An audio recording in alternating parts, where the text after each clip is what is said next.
How's it going, man? Awesome. How are you guys? Doing well. He's gonna go uh to the bedroom real quick. Yeah, got to go take a dump. I get it.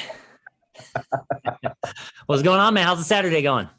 Oh, it is going well. A little Yeah, damp here. yeah. You're up in Ohio, right? Maryland, Maryland, yeah. Maryland. I Not too knew far from Ohio.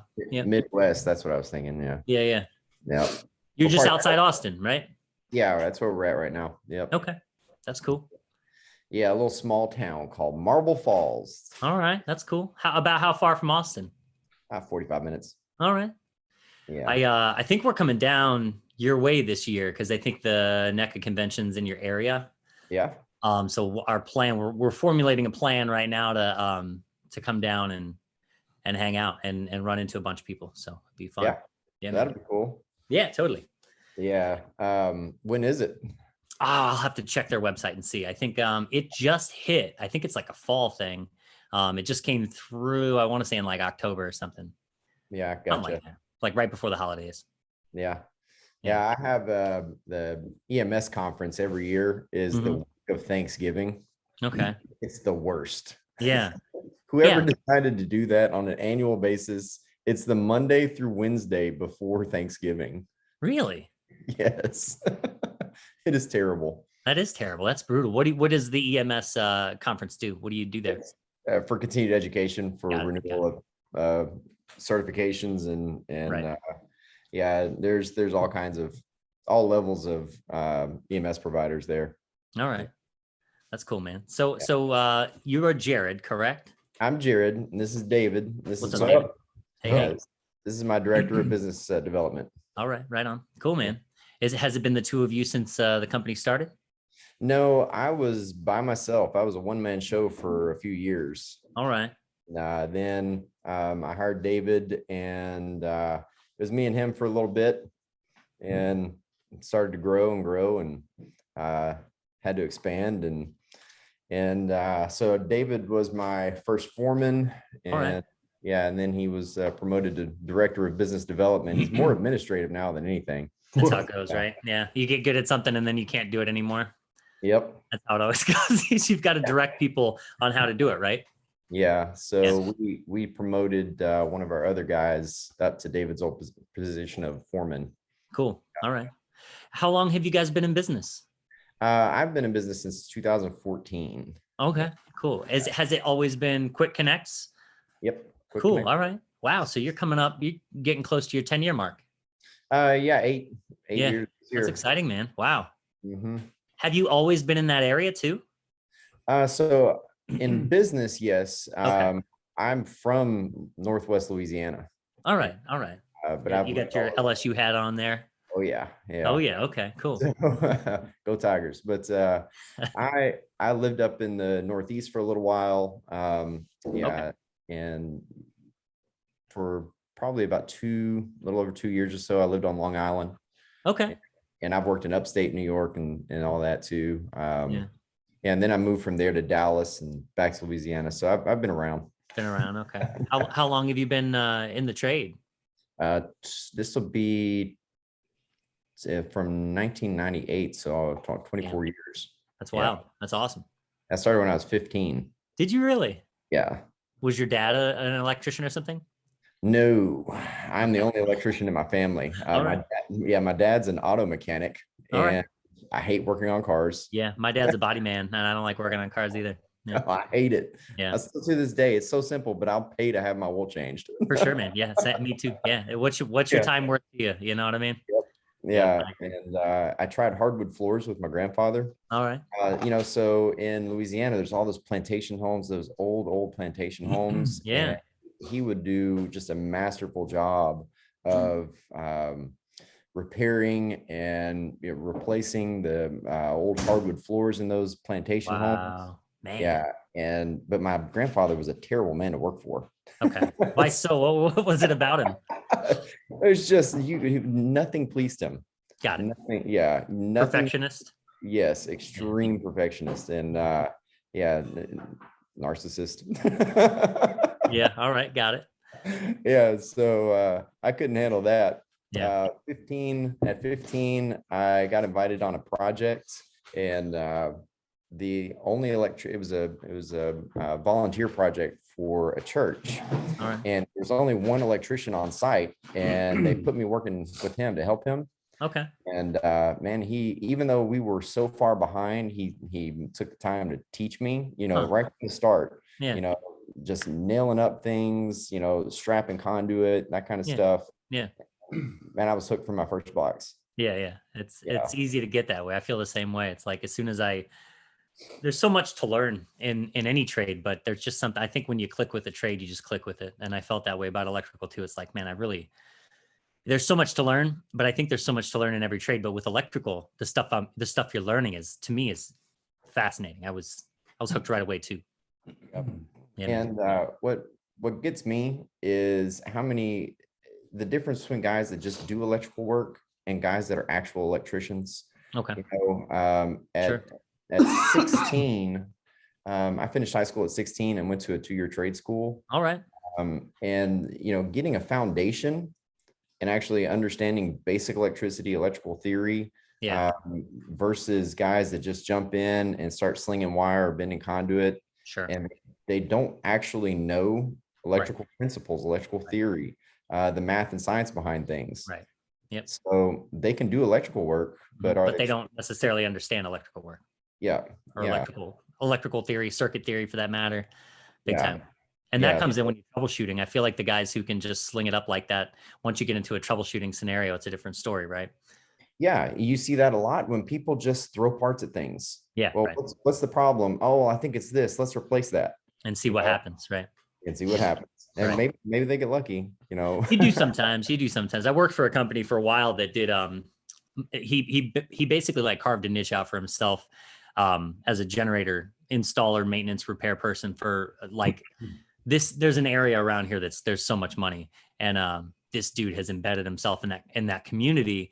And generators are a great example because I mean it's like a cross between auto mechanic and electrician, and you've got to go troubleshoot generators all the time, and it is tempting to throw parts at a generator because you're like, well, shit, the voltage regulator, it could be this. Let me, but you've got to know what you're doing, and that's they send you to training and everything. But yeah, I think the same thing applies.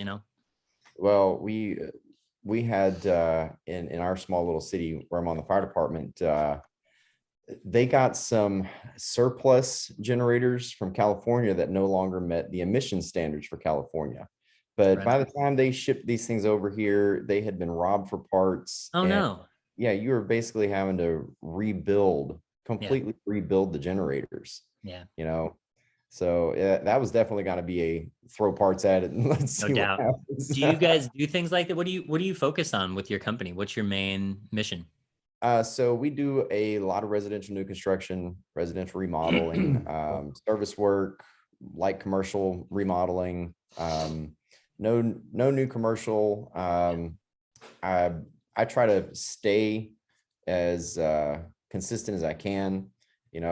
I heard a businessman say, do 6 things 1,000 times. Don't do 1,000 things 6 times. 6 times. Yep. Yeah.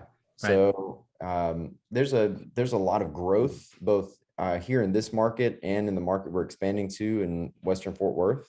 Oh, are you making a move or just adding a space? Yeah, we just opened up a second shop up there. There's so much migration to Texas right now. Yeah, right. We're taking advantage of that. Okay, all right, cool. Yeah. So what happens? So because our company is really small too, and we're 2 years in, and so we have a lot of hesitation about a lot of things because we're haven't made those major mistakes yet, and we want to stay small, but I am curious to know, like from the perspective of a team that has grown already, and then making that move to expand. What are some of the things that you're doing that are new to you that are really kind of maybe taking you by surprise, or maybe parts of it that maybe you didn't see coming? Oh, yeah. Having a good paperwork system. Yeah. Yeah. David had to revamp the system that I had set up because it wasn't designed really to scale. Okay. To grow. So David came in and said, well, we're getting swamped with all this office work. The quality of work that you do is going to attract higher quality clients, right? Agreed. Yeah. So what we found ourselves in was the higher end custom home builders in the Yeah. area. We only have one guy that we work for that's more of like a quantity over quality, Got it. but he pays for us. We're on the higher end of his subcontractors, Gotcha. because he noticed very early in his building the difference between a good quality contractor and somebody that's just going to be the cheapest bidder. Right. So we look for quality in guys. You know, we don't care who walks through the door. We're going to tell them, look, you're going to get a 90-day probationary period. Okay. We're going to evaluate you, and if you're truly worth the money that you walk in that door and say you're worth, well, we have no problem paying that. But Sure. you know, It'll be apparent within 90 days, you know? yeah, because we want to see whether or not somebody's going to get on board with our system. Yeah. Before I gave David his first promotion, I told him he had to go read that book we were talking about, Extreme Ownership. Yeah. It's a great You book. know, Yeah. we want somebody that's going to come in and fit in our company, work well with our clients, Yeah. and we don't want somebody that's just going to point the finger, play Right. the blame game. So finding good quality electricians that are willing to learn and accept that. But I dangle carrots out in front of them too. Yeah. They've been career apprentices. Yeah. And I don't want you to be a career apprentice. Correct. Right. I want you to take that next step, go get your journeyman license, and I'll Right. sit down with the code book with you. Right. We'll go over it. We'll do practice tests. You know, I'll pay for you to go to classes. That's great. I'll provide all the materials for you because I want you to progress. Yeah. It helps us. It helps them in their Oh, yeah. career. It's the way. Yeah, it helps our clients. Yeah. And so whenever you put that push behind them, Yeah. you know, they grow with you. I agree. Yeah, totally. And they see that you have a vested interest and you actually care. It's like the difference between just being a boss or being a role model, and an actual leader or somebody that people would want to follow. It's funny, you know, when you reached out and wanted to chat about leadership in general, I love the idea. I haven't had a conversation on here that was directly about it. You know, we dance around it all the time, just talking about, you know, telling stories and what we do.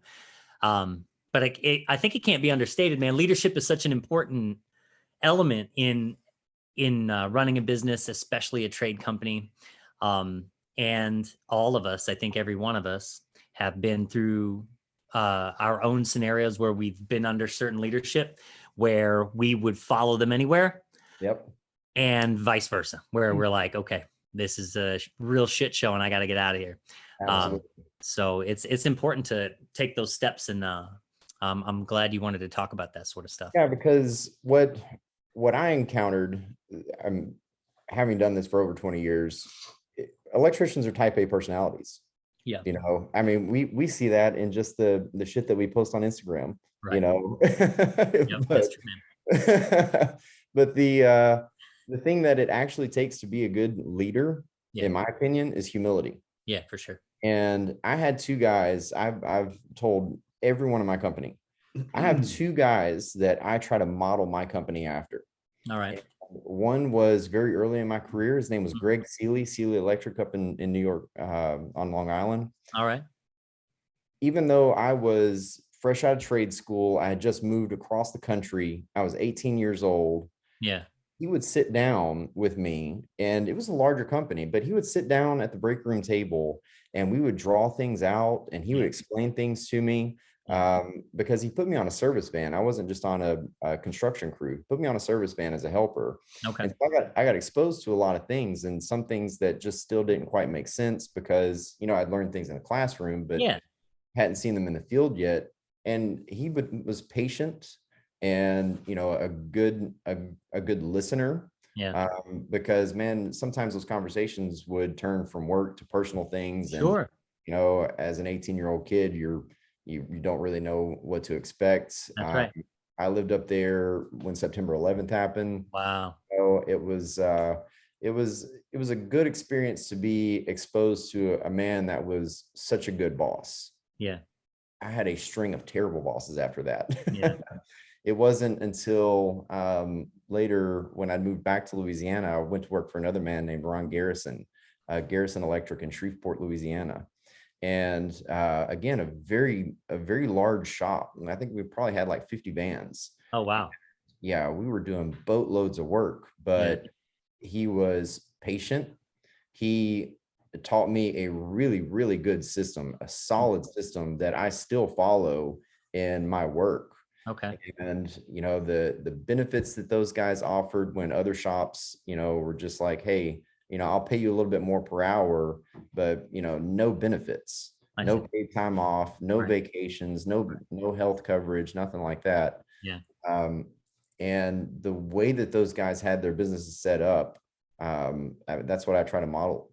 And I look at the way that they treated me, and those are the guys that I want to emulate Right. and kind of carry on a legacy of the things that they taught me.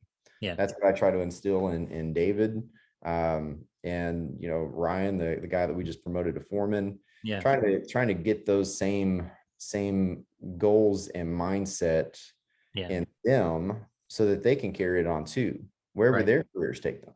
That's you know? right. Yeah.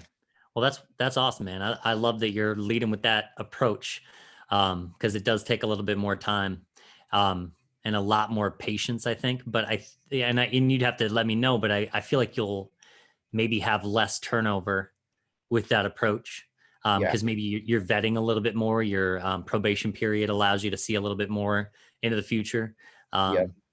Do you feel like, is there a certain pace that you need to keep as a company in order to stay in the pocket of, like, is that my fear is that, like, if as you grow faster, as demand picks up and you need to keep up with that demand, there, that vetting process can get um thin, or allow some dummies through the turnstile. Have you experienced anything like that? As far as a skill level, we have a little written test. Okay, So cool. somebody walks in the door, if they have no experience whatsoever, if it's a high school kid, Yeah.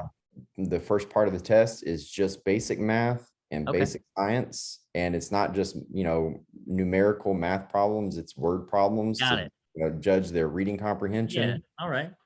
And then there's an expanded portion that, man, that guy's gonna have to grab the code book. Right. Okay, And cool. yeah, so we have right off the bat a way to be able to tell how familiar they are with some of these things that we do on a regular basis. And I don't know what y'all have in Maryland. In Texas, we have a step below a journeyman license called a Okay. residential wireman license. All right. And it takes half the time to get it. And it's not as expensive as the journeyman license. Right. And they're just basically at that level of question, just Okay. like a residential wireman. Yeah. But it gives us a really good look at what their potential is, Right. also what their current state is. Yeah. If we can sit down with them afterwards and talk about, hey, there was this word problem. Oh man, you know what? I just misread that. I looked at that question and thought Right. it said do not instead of do, Right. that kind of thing. We can clear some of that up. Yeah. But the extreme ownership, they talk about those guys going in, evaluating the people, and just seeing guys that don't buy into that system. Mhm. We see pretty quickly in that period too, if somebody's not going to buy into that system. Got it. If there's a mistake on a job, Yeah. if an outlet was missed or a switch doesn't work or something like that. Yeah. Well, who missed it? How did it get missed? How Right. many guys missed it? Right. And seeing if they're going to take ownership. That's right. And that's the kind of person that we want, because there's really two types of people. When you break it down, there's a can't do and a won't do. Okay. And a can't do you can work with all day long. That's right. You can coach them, you can teach them, Yeah. you can mold them, you can set an example. A won't do is somebody that's just simply, Yeah. no man, no, that's stupid. I ain't gonna do that. I don't, and that's more work. That's more work. I'm not doing that. Right. I've done this other way my whole career. Right. Yeah, that's a won't do attitude, and that's what we want to weed out. You run into a lot of that? Are you kidding me? Do you really? We just Yeah. let a guy go yesterday. Okay. God, that's crazy. Isn't that wild? Yeah. Yeah. But the the thing that also I think makes a difference is going back to that humility. You got some of these guys that you work for, and like you mentioned earlier, we've all had them where Mhm. they just get red in the face, screaming, cussing you out because you made a mistake. Right. Whenever everybody makes mistakes. Yeah. And what I try to do when somebody does make a mistake is not just look at it as a teachable moment, but I actually will think back into my career of whenever I either made the same or a very similar mistake. Right. Right. And whenever I share that experience and say, you know what, man, I know exactly how you made this mistake because I did the same thing, or I was in this other situation and I did basically the same thing. It puts them at ease. It does. It gives you a chance to say what you learned from it. Right. And then you can express confidence in them that, hey, man, I'm here where I'm at and I made those same mistakes. That's right. It doesn't make you a bad electrician. That's Let's right. just don't make those same mistakes again. That's right. And and if they do make something that's similar, was there at least improvement, man? Right. Sure. If we do a quality control walk and it's at least closer, Yeah. give them the kudos, man. Right. Yeah, you're working on it. I appreciate it. I see That's you're right. working on it. So not having that just hard ass attitude. Right. Sometimes you have to. Sometimes you got to give a guy a reality check, but that Yeah. shouldn't be your norm. I agree. And I think that I think also whenever I would see, like, the first company that I worked for, anytime I would see the master electrician that I worked for make a mistake, I loved it. It made everything okay for me, because here I am as a new apprentice making mistake after mistake and just beating the crap out of myself, because that's how it's like you just want to get it right, and then you watch somebody who you hold in high regard make a mistake, and it's feels good. It's like, okay, cool, okay, I'm all right. Mistakes happen, and I think that's a good thing to get into, like, especially when you're coaching young people, um, to let them know, not only, like you're saying, not only have you made a mistake, but you've made that exact mistake. And it's okay to do it. In fact, here we are. Why did we make that mistake? And let's talk about it, and let's figure out how we cannot make that mistake again. Right. Like you said. Yeah. And there's something else that we encounter a lot too in our area is we're outside of Austin in, a pretty rural area. And a lot of the electricians around here, our competition, they have this attitude of, well, this isn't getting inspected. And so, whenever we encounter a guy that maybe wants to come work for us, Right. They get that. Sorry about that. We get this attitude of, man, I don't have to dig that trench that deep. Right. Or I don't have to worry about that size wire or anything like that. I don't have to deal with voltage drop because, man, I'm gonna throw that 4 out in the ground and it's gonna be fine. Even I don't care if it's 300 feet, right. Because that's the way that the other guys who pretty much are hacks had taught them. Right. Because they're cutting corners, they're trying to cut costs, right. and we have no interest in doing that. We want to do it right, and we're going to teach somebody to do it right. And we're going to have quality control. Whether that job gets inspected or not, we're going to have quality control inside our own company. That's right. Because we don't want things coming back on us. That's right. Yeah. Yeah. Work to code, whether it's being inspected or not. That's our philosophy too. I mean, I cannot force somebody's hand to pull a permit on a project, even if we encourage them to do so. Obviously there are some projects where you've got to incorporate, a public utility or something where a permit's necessary. But you're always going to come across those instances where somebody's maybe doing a facelift on something and they'll say, well, do I have to pull a permit? And we'll always say, we always encourage people to do it, but I can't make you. But regardless of whether or not we pull a permit on the work, we work to code. So if you needed to come back through retroactively, permit it and get it inspected, you'd be just fine. Yeah. The guy that we just had to let go yesterday, that was one of the things that he was kind of harping on, was that, oh, well, I've done this for 10 years. Yeah. Well, you're not doing it right. Right. And he didn't want to hear that. Yeah. Okay. It's the area that we were in out here. Yeah. That's the way he had learned it. Yeah. And bad habits. Trying to correct something like that. Yeah. I would almost prefer to hire kids straight out of high school. Yeah. Right. And be able to groom them and teach them from the beginning. Right. correct way of doing something. Right. Exactly. I think it sounds easier. I mean, we just picked up our first apprentice last year, toward the end of last year. And Josh and I went back and forth on like, do we hire a journeyman? Do we hire a master, or do we hire an apprentice as our first hire? And so we went the apprentice route, and so far so good. He's a good kid, and he really has like an eagerness to learn, even when things are slow.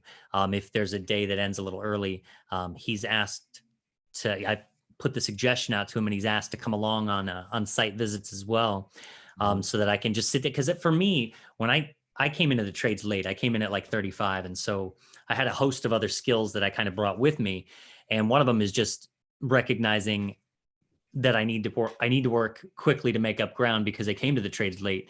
And so I asked the guy that I work for every opportunity possible, like, what do you do on site visits? I'd love to come look. I'd love to know the estimating process. And for me, learning that helped me draw conclusions with, when I was first learning theory too. It helped me kind of make sense of like preparing for a job, what materials are necessary, what's the nomenclature for materials, how do I get accustomed to that sort of thing. And I think that sharing that information with young people who want to learn helps them see the project in its entirety. Like, oh, okay, I see what he's thinking. All right, so if we need all these materials, I see how it would go together. Okay, and those sort of things kind of start to make sense.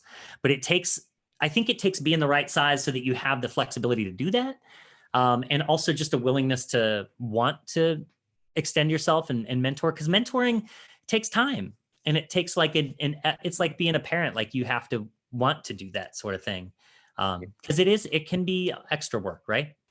Yeah. So what we do, because everybody has, your little safety meetings. Yeah. Well, we don't just have safety meetings. We have one meeting a week with the company, and we 1 week have safety.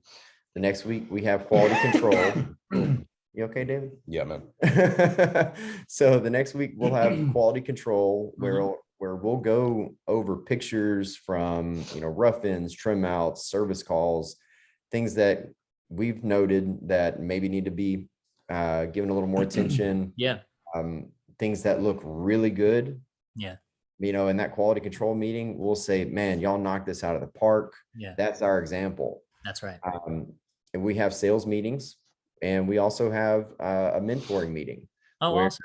Where we rotate that through too. It doesn't matter if it's somebody that's just coming to the company and learn something. We want somebody to come in and share something they've learned, because it gives you a little bit of a glimpse in how well you're teaching that person, how well they're picking something up.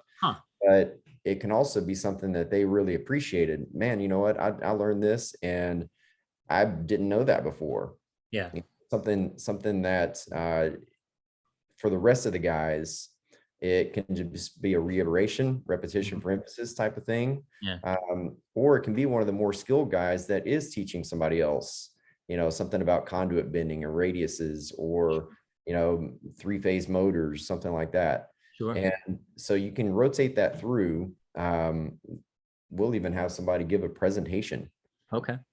Well, we'll assign that out to, give a presentation from some of the guys that are in an apprentice class. They had a conduit bending class up there, and we said, all right, well, next week y'all are going to share what y'all learned. That's awesome.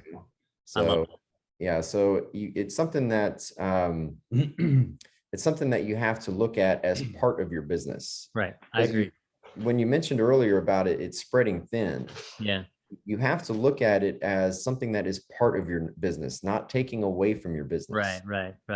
If you have a networking meeting that you're going to try to generate business, or, a sales call or something like that, you can't look at any of that as time away from your business. Right. That is all time spent on your business. Yeah. I like that. Yeah. So the stronger you want your company to be, the more you look at all of that as incorporated as a part of it and integral to the growth and success of your company, the better.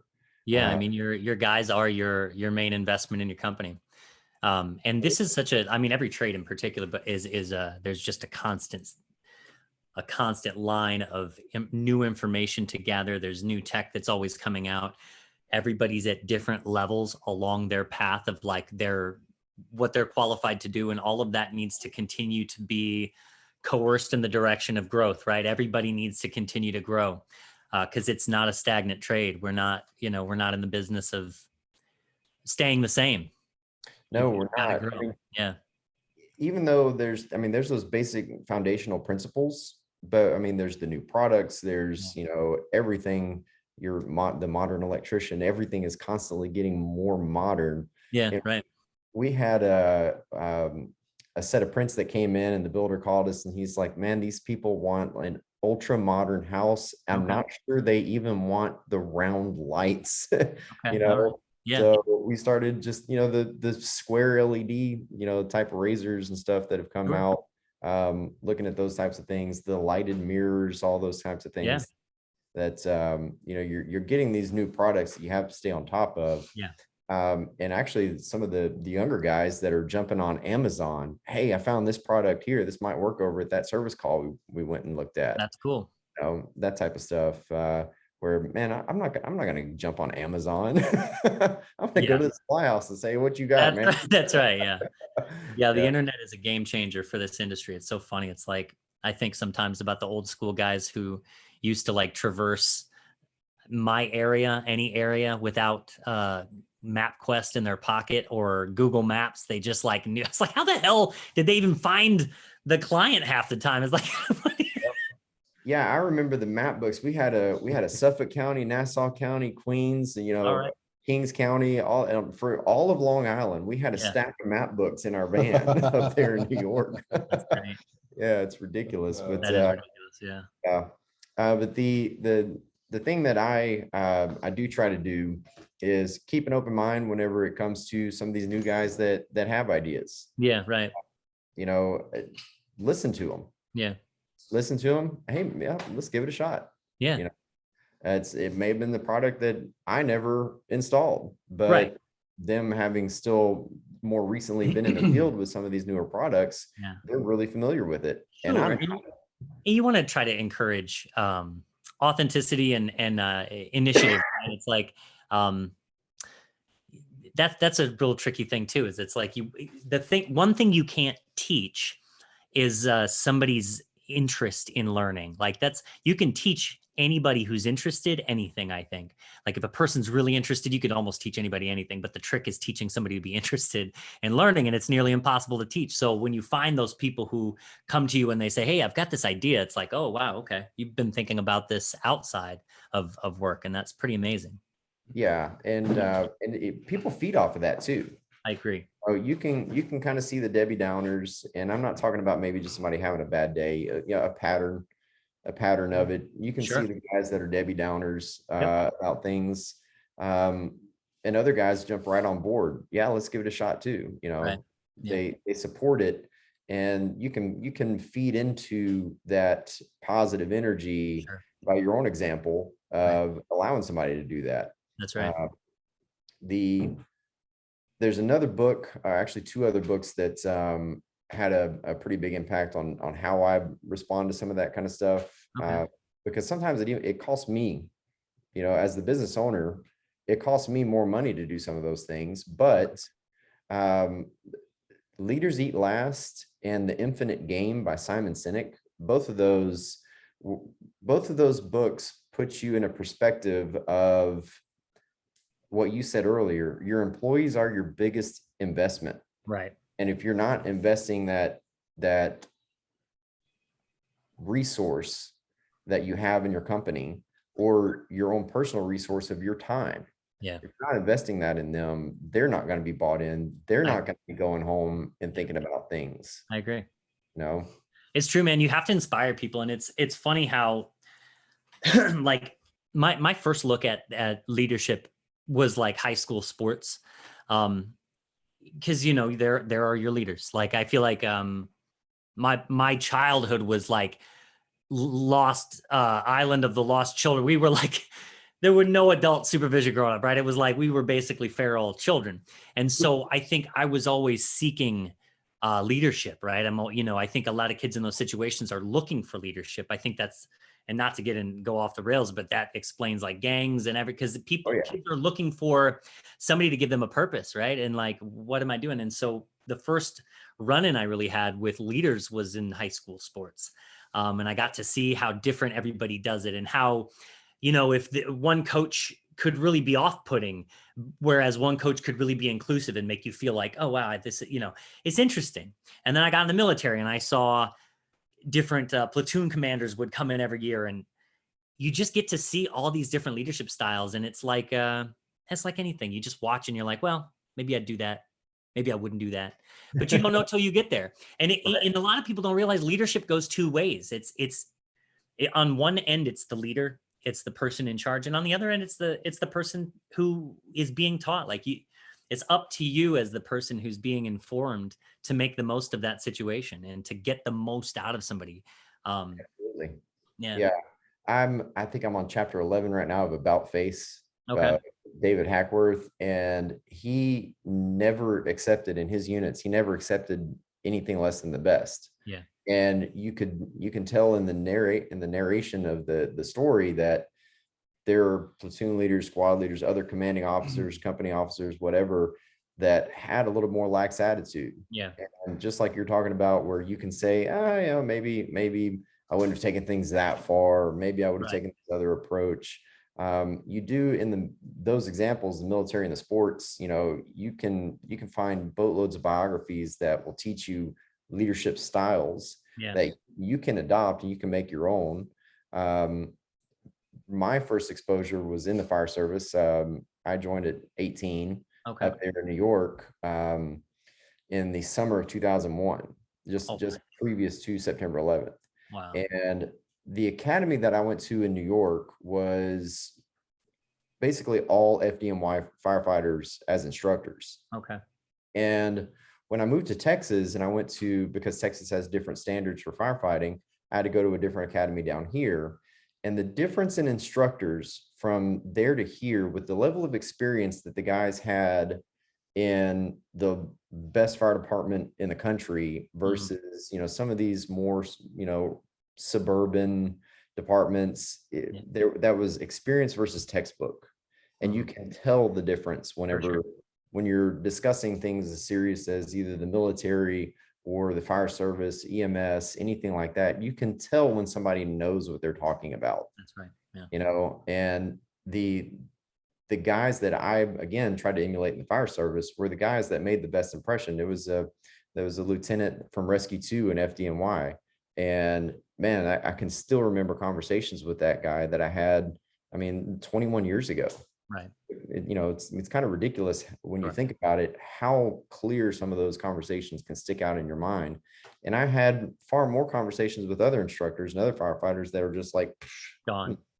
It was fluff. It was a waste. Sure. So you can tell the people that do make the biggest impacts, the biggest positive impacts, and be that person. Right. You don't have to, just be a clone of them or anything, but of course, be inspired by them. You can be inspired by them. You can come up with a similar style that's your own. Right. But, have a role model, somebody that you emulate at any level. I agree. And a multitude of them, I think. And it sounds like to me, with as much reading as you do, Josh and I try to do the same. We're always sharing books and, because ideas are empowering. And information is important, man. And if you get turned on to a new idea, it can change everything. It's all about inspiring people. And it's like, not everybody has that skill set. And I think you can teach leadership, like you teach leadership skills.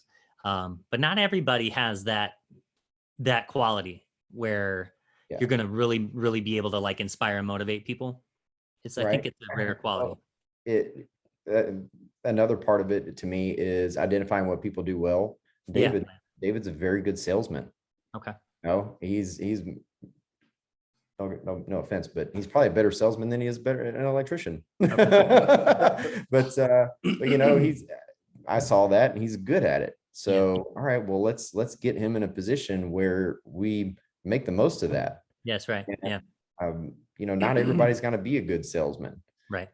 Sometimes whenever I'm trying to tell somebody really that you really need to make this repair, you need this other thing, especially being in the fire service, I actually come off more scary. I'm sure. I'm sure. Yeah. And you know, I'll get a middle of the night text from a client. I can't sleep. Do we need Yeah.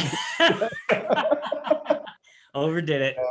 Yeah, I overdid it. Yeah. But identifying what people do well Right. and encouraging that, you know, Mhm. and you can clean up the edges and stuff like that. But Yeah. You're right, man. what I think we should do more of as a trade is, you know, reach out to younger people Yeah. that may not be able to go to college, Right. that may not have the opportunity to go into a good job because they just don't know about it. Right. You know, if we do more communication with high schools, Yeah. guidance counselors, identify the kids that, you know, do have those good, strong math and science skills, Yeah. even if they're a little lacking, again, just coach them, teach That's them, right. Yeah. see if they get it, but put those kids in a position where um, they are still able to get an education. Yeah. You know, Right. they can go to an apprentice class or school program, whatever set up in your area, Yep. but get to them early. Yeah.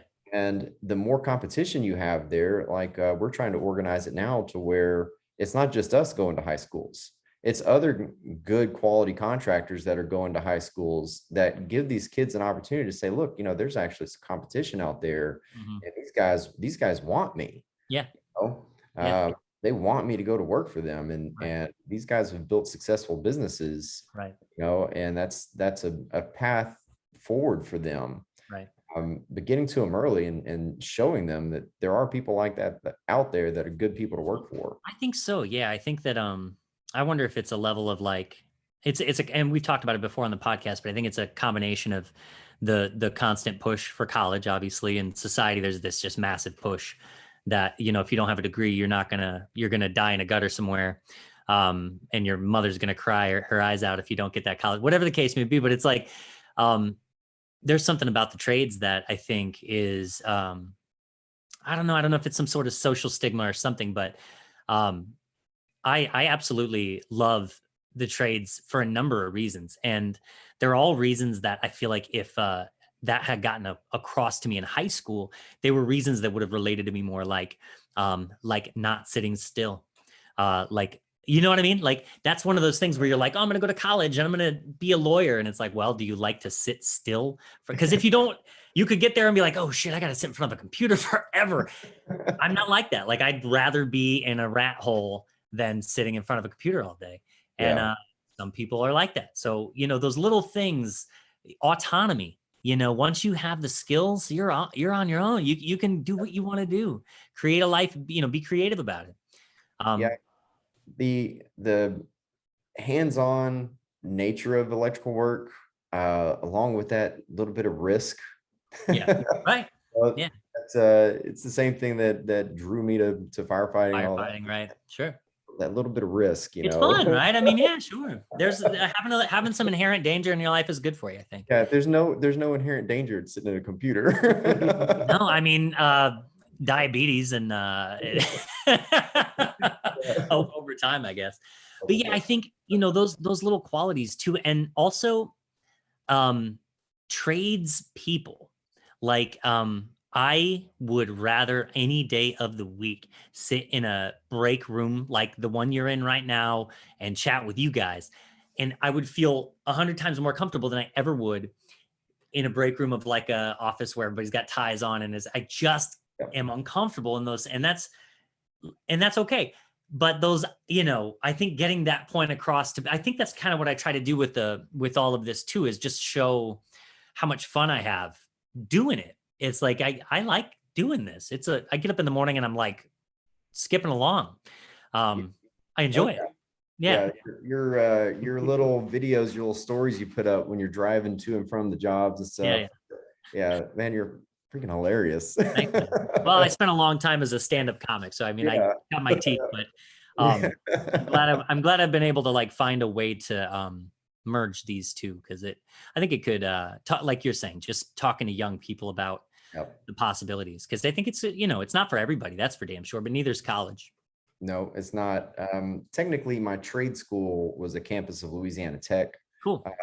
So, I still have a certificate Yeah. from a college Yeah. with the trade school program. I think we should do more in high schools, Yeah. or, have some sort, especially in rural areas, have some sort of program set up that is affordable, that can be contractor sponsored, Yeah. and have a curriculum that's followed, an opportunity for people that otherwise wouldn't have it. Yeah, I Uh, agree. yeah, that's what we're trying to really get established out here in this area. That's cool, Uh, man. That's awesome. but one of the things that I do think you can see is when you get to the point, y'all have just one helper right now. Just right now. Yeah. Yeah, when you've got some sort of program that's kind of feeding you and you're Yeah. feeding it Hmm. for employees, Hmm.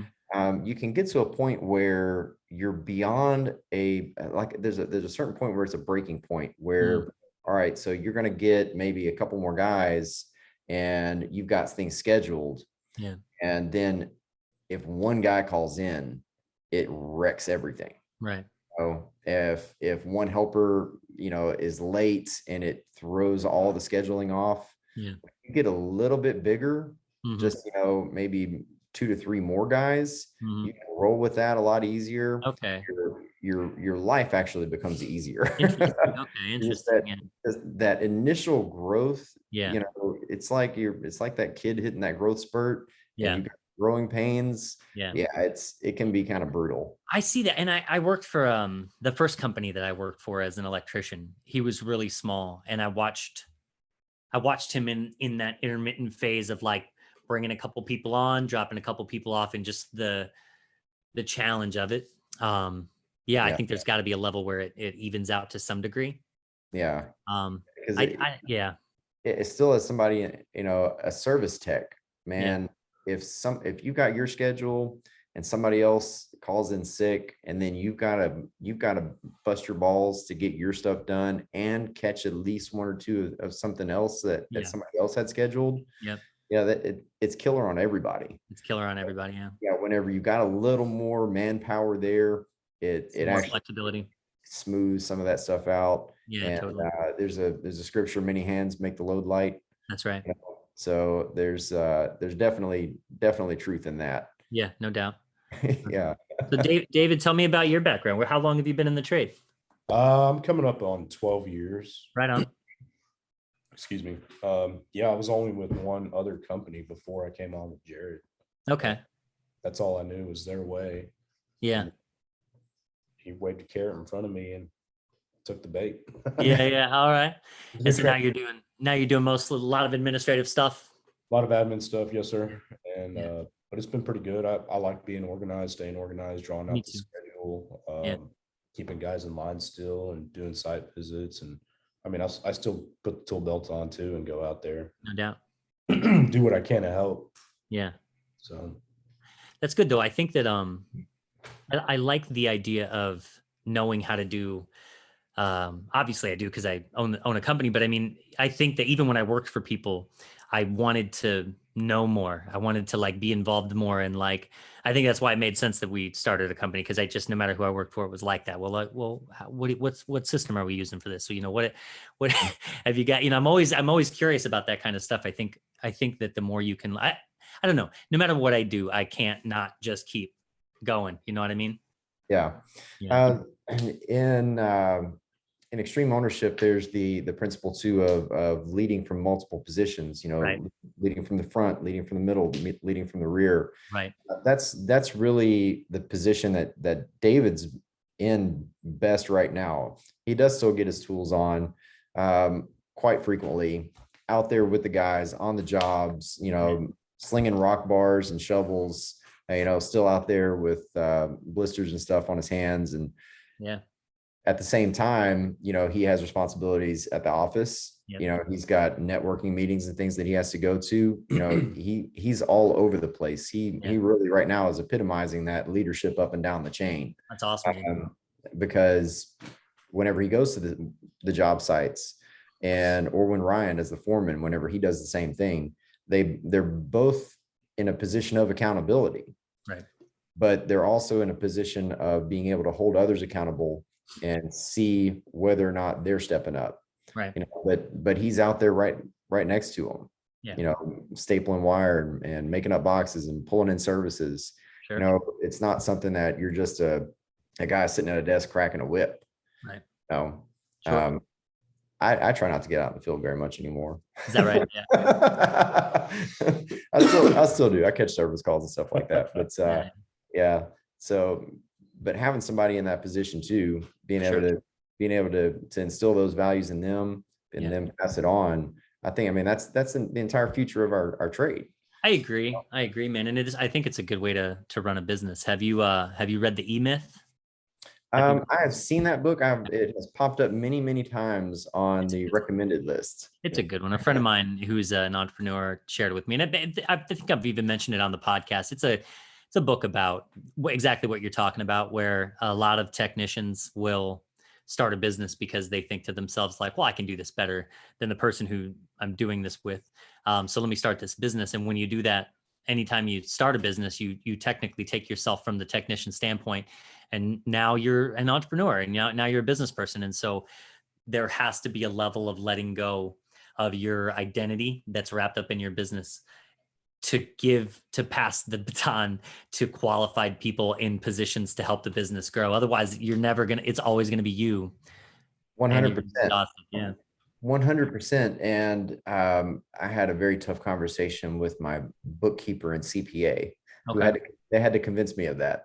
Got it. They had to convince me that I was no longer an electrician. Yeah. I'm now a businessman. Right. You know, they had to really drill that in, because I didn't want to. I didn't want to go. I was still out there, I was still doing the work, you know? Yeah. And I think that's the most common, especially when you love what you do. Like, it's hard to, like, when you think about how you like to the systems you've put in place to do, say, even an electrical service upgrade, where it's like, you know, this is what I think is quality. This is what it looks like when I do quality.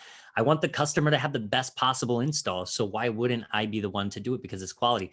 But you've got to be able to have a training system in place so that people can understand, your team can understand what your quality looks like and what's expected. And then you got to be able to back away and trust that they're going to implement it to your standards, which is hard. And you have to, I guess, I don't have any kids, but I think it's probably like a parent letting a child take a first step. Yeah. Or drive. Not right there. Yeah. Or drive. Yeah. Where you're not the one in control. You've got to give them the opportunity. And if it's not up to your standards, again, go back to, you know what, I've made similar mistakes before, but That's right. you know, it's good, but we can do better. That's right.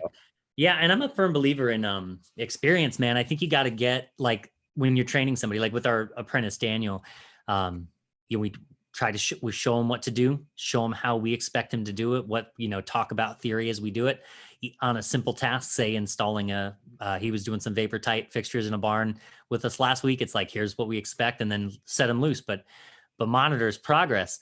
And he does great. I'm a pretty hands-off guy.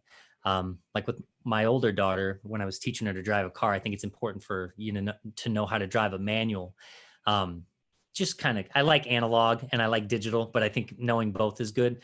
And so I was like, well, if you're going to drive, you should drive a stick. And so instead of sitting there and showing her how to do it, I showed her. I'm like, here's the concept, right? Here are your pedals. Here's your gear shift, and here's what you do.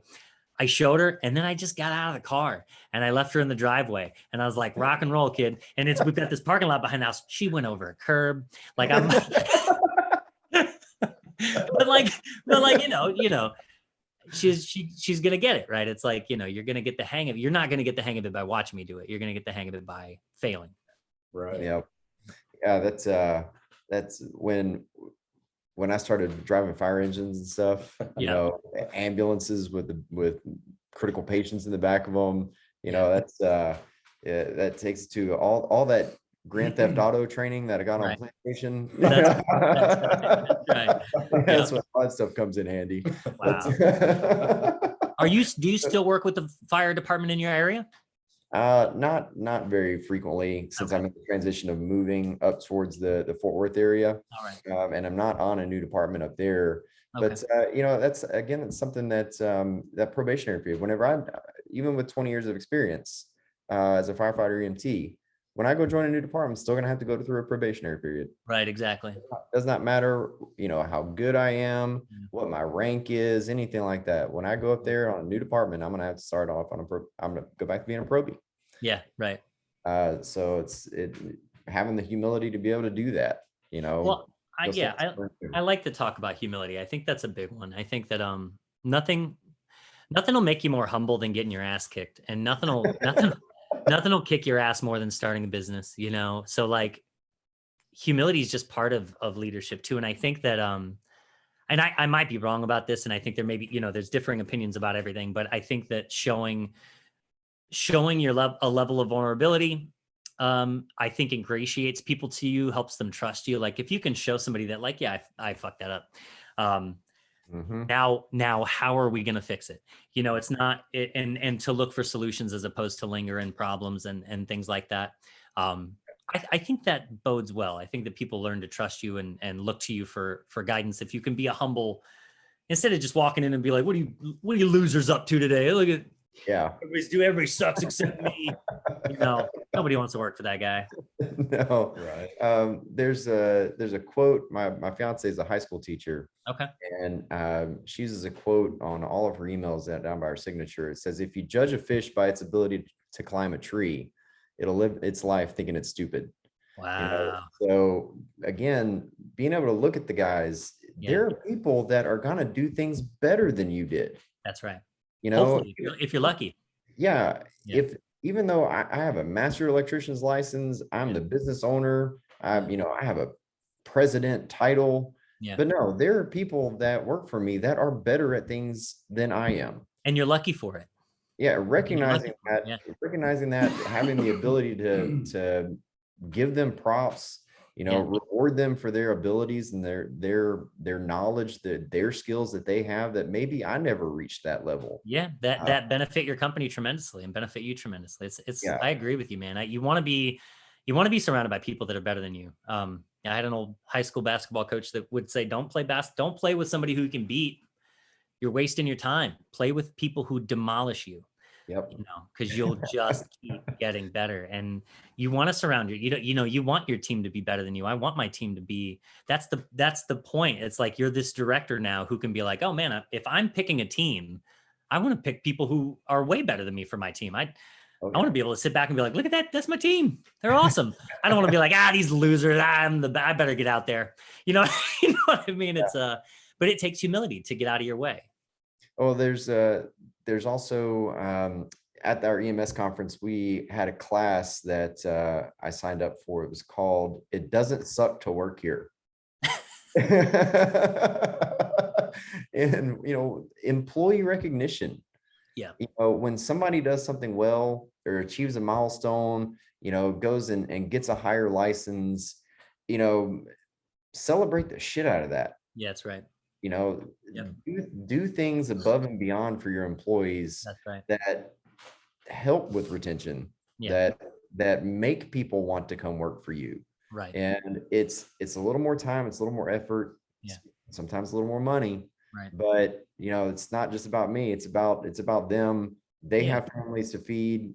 They have careers that they're shaping and building. Yeah.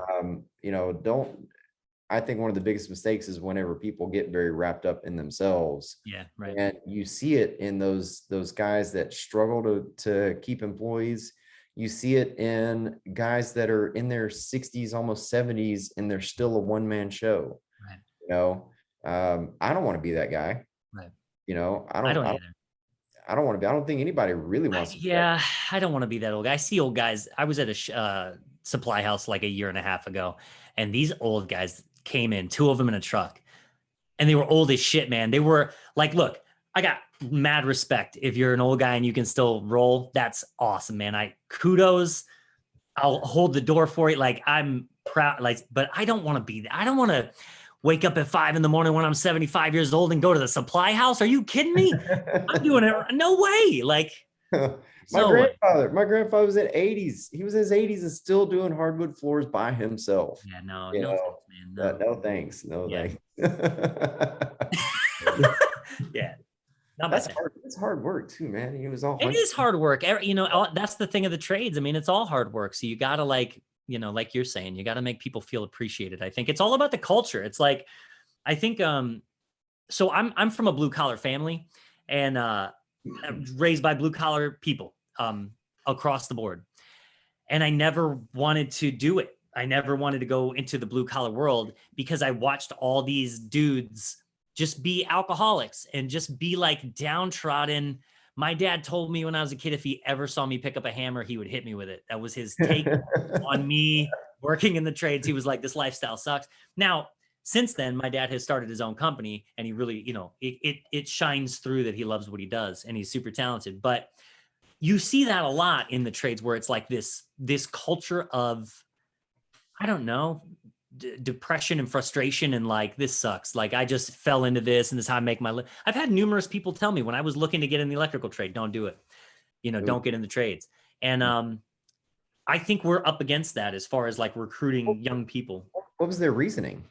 Well, one guy who is a local guy that I know in town that's been an electrician for a long time, he was when I was about to start, he was in the process of getting out of the trade. He was going to go back to college and he was like, yeah, it's an ass kicker. I think he was just down on it.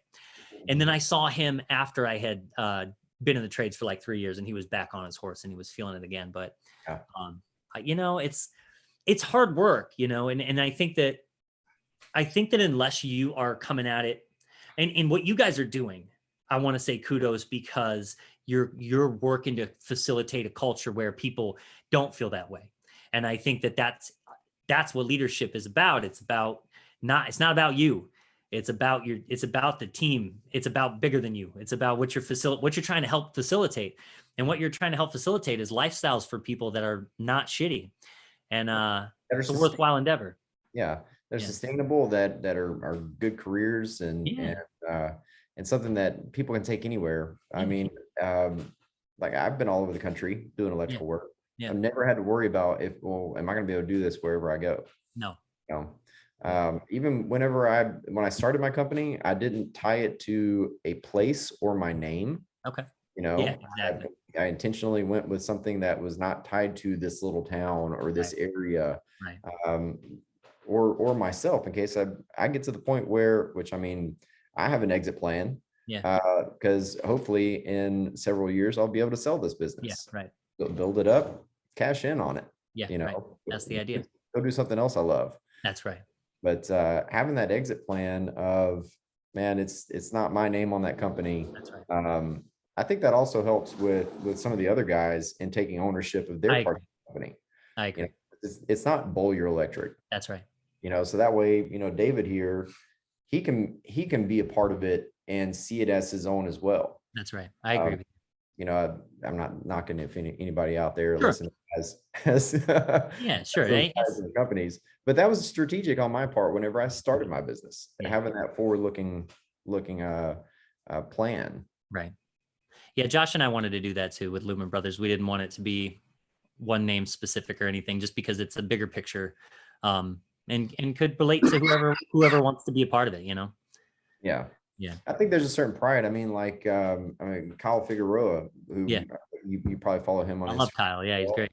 I mean, that guy, he has such pride in his work. I mean, that's his slogan, is that pride. That's right. And there is a lot to be said for that. I just had a different idea. Correct. I had a different plan. Right.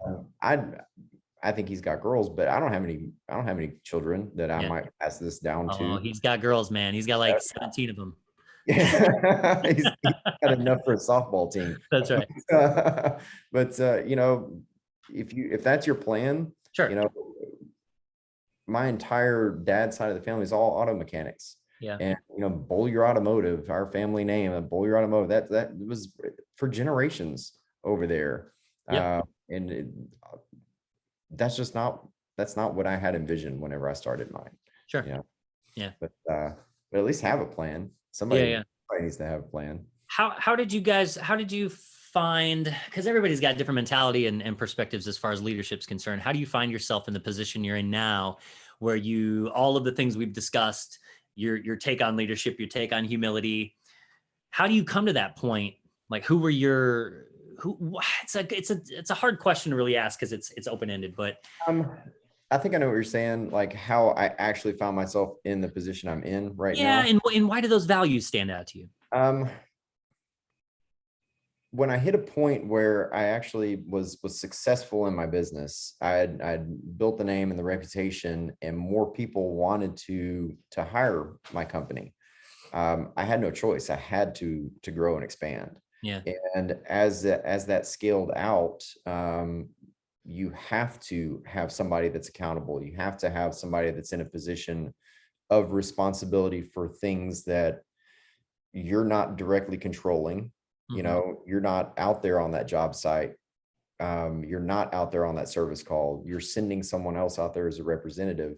So putting in checks and balances, it just kind of came natural. I felt like it would be more chaos and, you know, failure if there wasn't that system there. Yeah.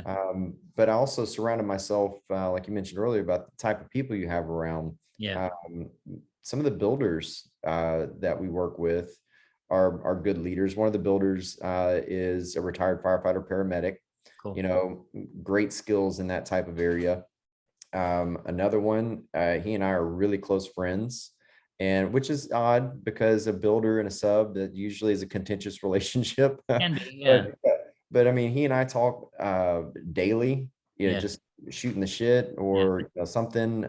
We'll make book recommendations to each other. That's great. And you get yourself around people, even if you're just in the trades. I do pull a lot from my fire service.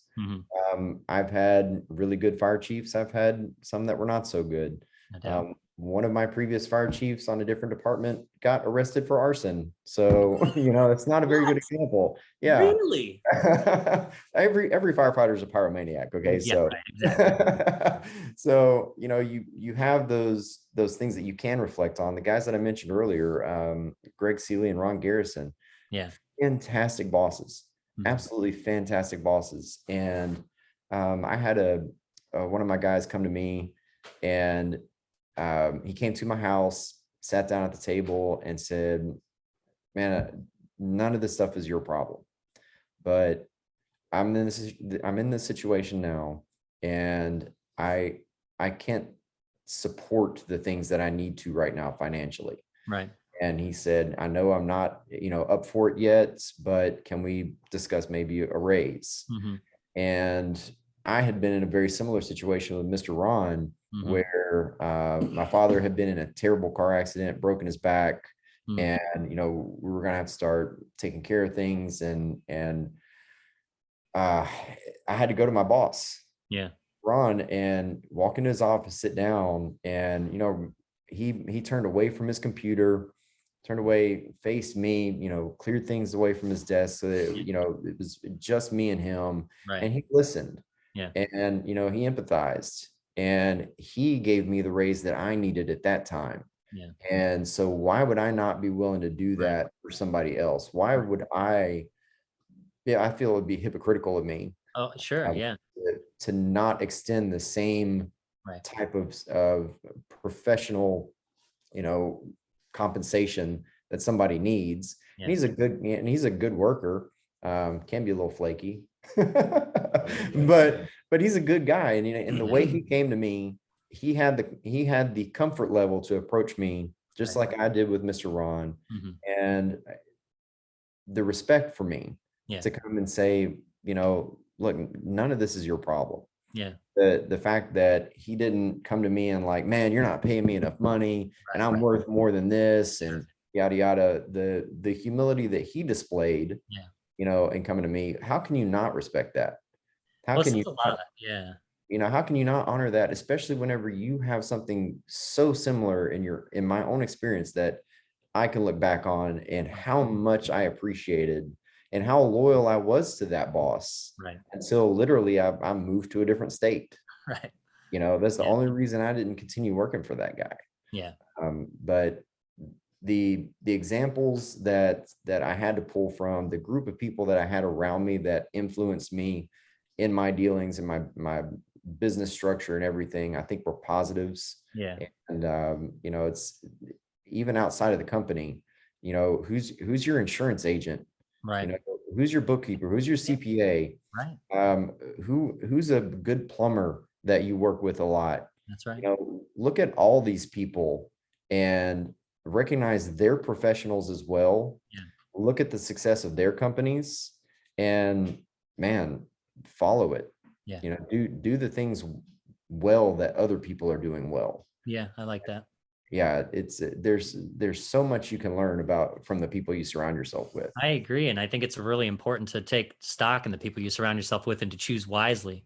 Because I think it makes all the difference. I think honestly, the difference between like, you like everybody else had just as many, if not probably a lot more negative examples of how not to do it, but you gravitated toward the ones that you found to be productive. And so there's editing in your own life that needs to take place as well. And if you find yourself hanging out with people that bring you down or don't help you move forward or are not holding you accountable, as you get older, you're wasting your time.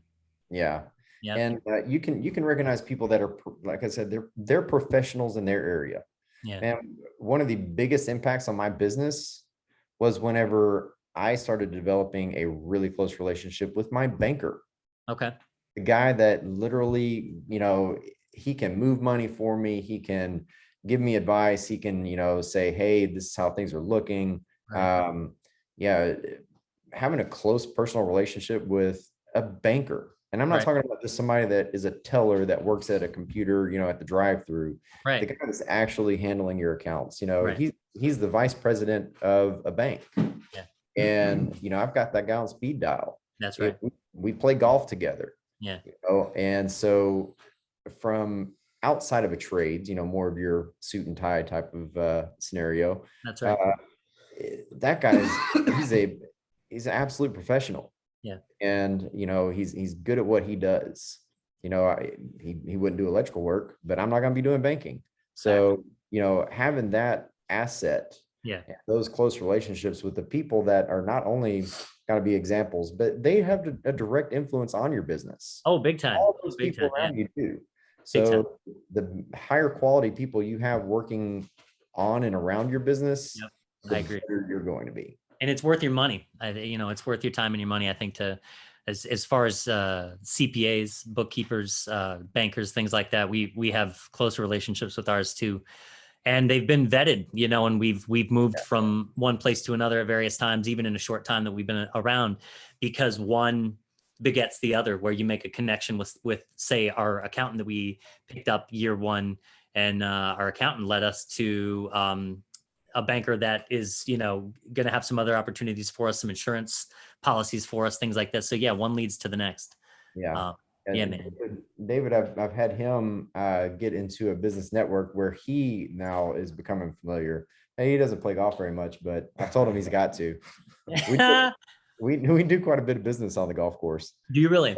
Yeah, and even it was Christmas Eve when y'all went by the bookkeeper's house. Yeah. They went to her house. The guys on the way to a job, they stopped at her house, gave her a Christmas present. That's awesome. And sang Christmas carols to her and her husband. And I had no idea they were doing it. That's really cool. She sent me a message. You guys are so awesome. They're so sweet. I love you guys so much. And that was their idea. That's it wasn't even mine. You're doing something right, man. Because I mean, look at that. Look at the mentality you have to be playful in your day to day, like to take the initiative to do something like that and not be the owner. Something that's kind and playful. Yeah. You guys are facilitating that environment. Yeah. And I think that's awesome, because I think you learn a lot in that environment where you're upbeat and not always afraid that you're gonna, I better not make this mistake, or these guys are gonna, I'm micromanaged to death. It's like, yeah. Well, David also, I mean, he keeps the shop fridge stocked. It's little things like, just energy drinks or whatever. Yeah. Something that the guys are going to have to make a stop and purchase on their own. Yeah. We've got Eggo waffles and cereal and, stuff like that at the shop where the guys can come in, grab something to eat, not have to go to a store and spend their own money. And Yeah. David takes care of all that. That's awesome. You And know, you're just looking out for your crew, and one they of the feel guys, taken care of. Yeah. one of the guys was like, "Hey, I like the white monsters. Can we get some of those?" They're very specific. I'm like, Fair enough. Yeah. That's hilarious. Yeah, it's just it's not much money out of our pocket, but Sure. it And it makes saves all the them, difference. it Mhm. saves them money, and Right. sometimes hey guys, y'all are going a little too crazy on the monsters. Just one a day here, one a day. No, but yeah, just little things like that he takes care of. That Yeah. it does add a personal touch to things. It does. I agree. So Tell me before we go today, tell me a little bit about your move to Fort Worth. Like what's going to happen up there? Yeah, my fiance, are you familiar with obstacle course races? Tough I Mudders? saw on your Instagram page that you guys do obstacle course races. Yeah. So my friend here in Marble Falls, he's actually the manager at the supply house here in town that we use. So he and I are really close. And so we started running these obstacle course races. And a couple of years ago, we sat down at a table after a race, and this other group of folks sit down, and this pretty blue-eyed girl sits down across from me. And so now we're engaged. She's a high school teacher up there in that area. All her family's up there. Okay. So yeah, I'm relocating up there for that reason, but That's cool. it's a great market. And yeah, I've already been able to establish a business network of contacts up there. And Awesome.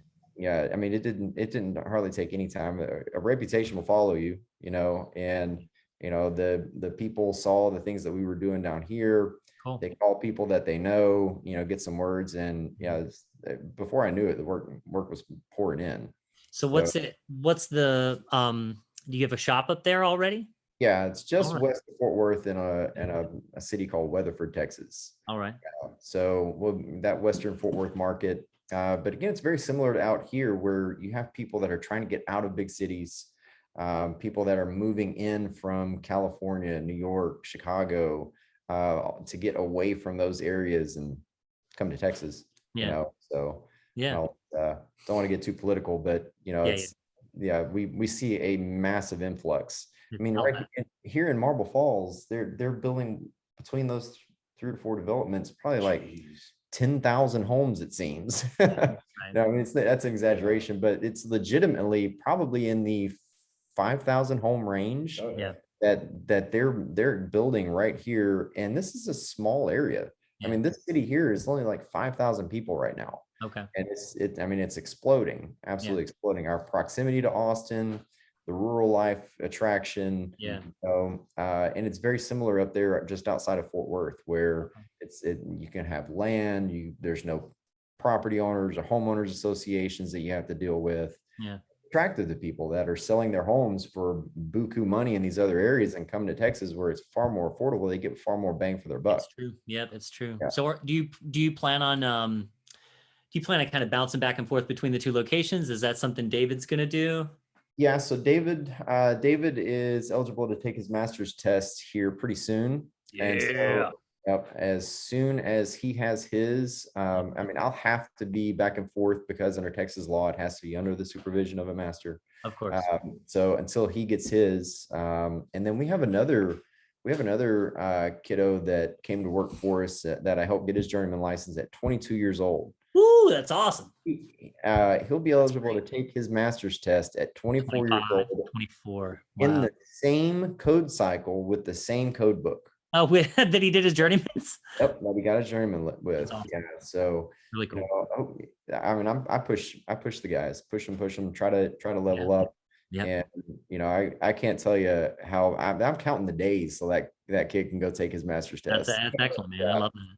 We do the same. I mean, I've worked with so many guys, as I'm sure you all have too, that you meet them and they've been doing it 20 years and they don't have a license at all. And you're just like, what? Why would you do that? Like, I just didn't need it. I worked for the same company. I just didn't need it. It's like, how do you not need it? What do you mean you don't need it? Like, or let it go. Yeah. Guys that let it go. I have another friend of mine, and he went to work for supply houses. Mm-hmm. he let his license go. He was like, I don't actually do that work anymore. Okay. Well, I mean, you worked hard to get that license. Yeah. And that's something that you could, I mean, it's a few hours of continued education. Yeah. And it's a few dollars a year Yeah. to keep that license. Yeah.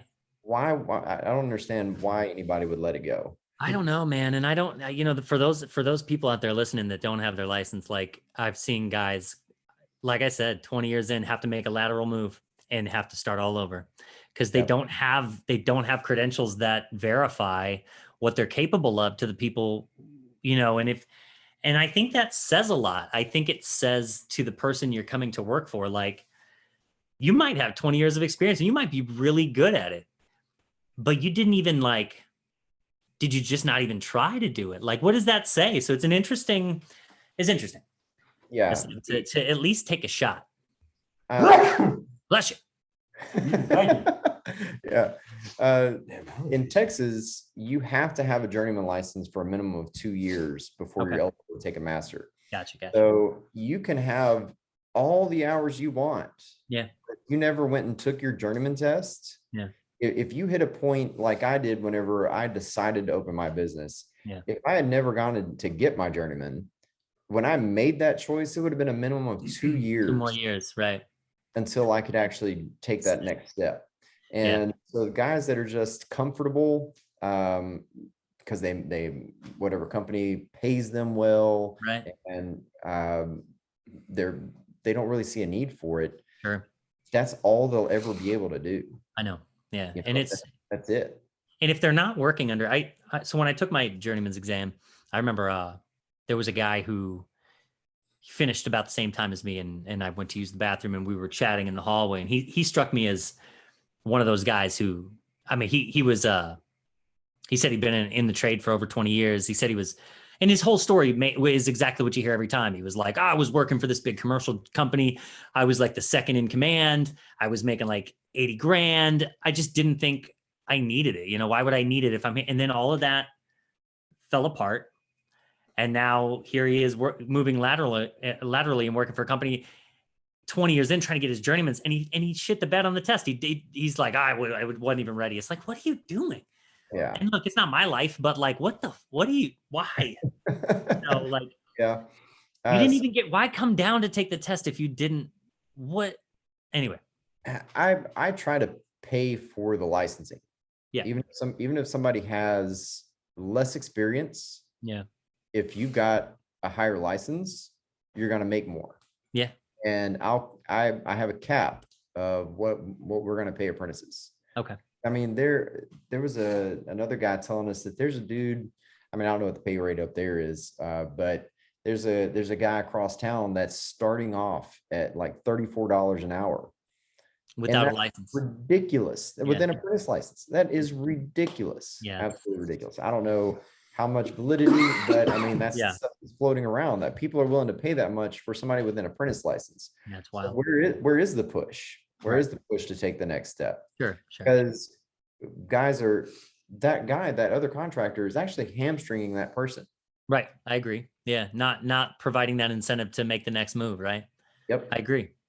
Yeah. And I would rather be able to have someone come through, work for me, get a license, get another license, progress, and then someday be my competition, and at least know I've got quality competition out there. That's right. Exactly. And at least know that the person who's out there, even though they're your competition, they're doing the work that you taught them how to do. So that's, in a sense, that's, even though it's a different name on the ticket, that's your work that's out there. That's your design and your style is passed along. I mean, what else can you ask for? Yeah. So that's something that I would rather see that 10 times out of 10. Same, man. I'd much rather. And not only that, but like, you want the guys who come to work for you to be successful. And so what is a better example of success than somebody getting their master's and then being like, look, I want to try to do this myself. Man, how can I help you? Here's some resources. Let me know if you need I don't get the alternative. Yeah. But you see that a lot too, where guys get really pissed when somebody works for them and then gets their license and goes and starts their own company. Some guys are really threatened by that. Yeah. I've had, let's see here, guys that I've coaxed in and talked them into coming to do electrical work, that walked into the front door not knowing a thing. One, a waiter, one was a waiter, one was doing AC work. So, kind of somewhat similar in a trade, but he didn't like it. Okay. So another one was working overseas and was tired of traveling. Yeah. So, all right, well, come on back, man. Well, you're going to be calling in addicts, but it's good work, Yeah, right. David's former boss, I helped him study and pass his master's test. And the guy that was doing AC work now owns his own electrical company. Yeah. So it's a progression. You can definitely, it's something to celebrate. It is, man. I mean, think of the people that you've influenced. Like, think of just the same way that you mentioned those two names that really stuck out to you as good leaders who you try to base your life after and your the model of your business after. That's what these guys are doing with you. I mean, you want them to look back on you the same way. Like, man, this guy gave me every opportunity. He was always there for me. It pays off. David, is that true? No, there's things that I take away from it. Everybody else, Yeah.